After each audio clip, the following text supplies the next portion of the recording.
Hoje a gente vai mergulhar numa análise da nova pesquisa Datafolha que, olha, tá dando o que falar no cenário político. Vamos entender ponto a ponto os argumentos sobre esses números, a cobertura da mídia e, claro, as supostas reações do governo a tudo isso. Bom, a fonte que a gente está analisando aqui começa com um pedido. E eu vou fazer o mesmo. Inscreva-se no nosso canal para não perder os próximos conteúdos como este. Dito isso, vamos direto ao ponto, aos dados que acenderam o estopim de toda essa discussão.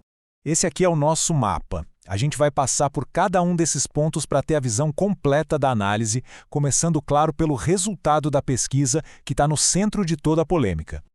Ok, vamos lá. A primeira parte é sobre os números puros. É daqui que sai toda a argumentação que a fonte constrói, então é fundamental entender bem o que eles mostram.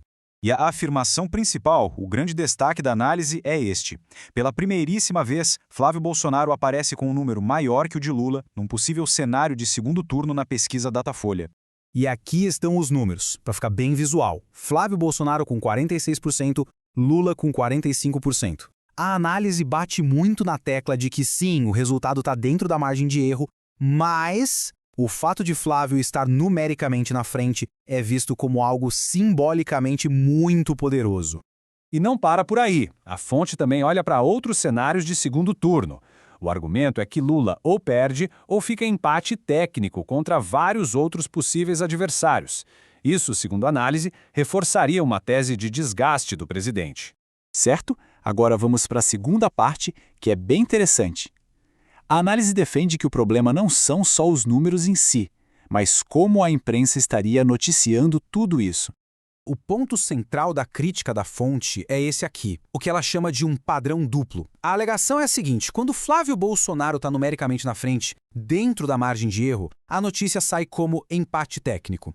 Mas, quando é o Lula que está nessa mesma situação, a manchete seria Lula lidera. E essa citação da fonte mostra bem o tom de frustração com o que ela enxerga como uma cobertura parcial. A ideia, segundo eles, é que o tratamento estatístico só favorece um lado da disputa. E só para a gente entender a profundidade da crítica, a fonte usa várias vezes a expressão pesquisa na porta de presídio. É um jeito bem informal e, claro, bem ácido de se referir às pesquisas do Datafolha, insinuando que elas já teriam um viés a favor do Lula. Seguindo em frente, o terceiro ato dessa análise foca em como o governo Lula estaria reagindo a esses números. A interpretação é de que há um misto de desespero e controle de danos.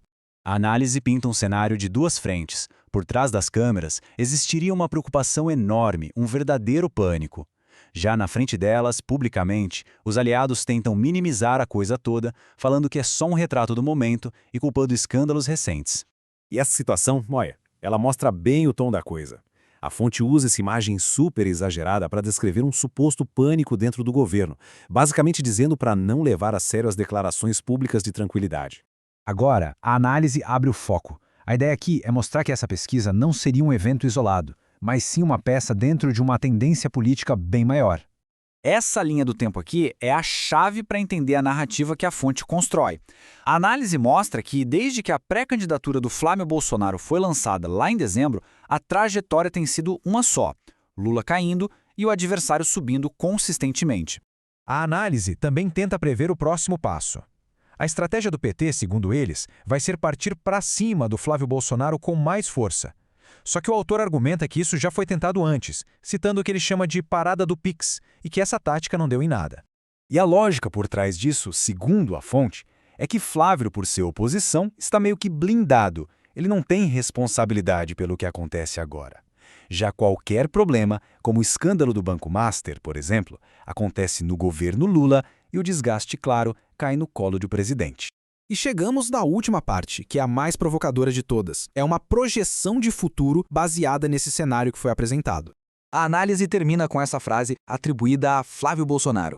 A promessa de que, em caso de vitória, não só ele, mas também aliados e pessoas que se consideram perseguidas politicamente subiriam a rampa do Planalto com ele. E é aqui que a análise fecha o ciclo. A fonte diz que isso não é só uma promessa de campanha, mas sim uma contranarrativa poderosa contra as acusações ligadas aos atos de 8 de janeiro. Seria transformar um símbolo de suposta insurreição em um símbolo de vitória e de redenção. Então, no final, a gente fica com essa questão. o que uma análise como essa, de uma única pesquisa, já nos sinaliza sobre o tipo de narrativa política que está sendo construída para a próxima eleição. Fica aí a pergunta para a gente refletir.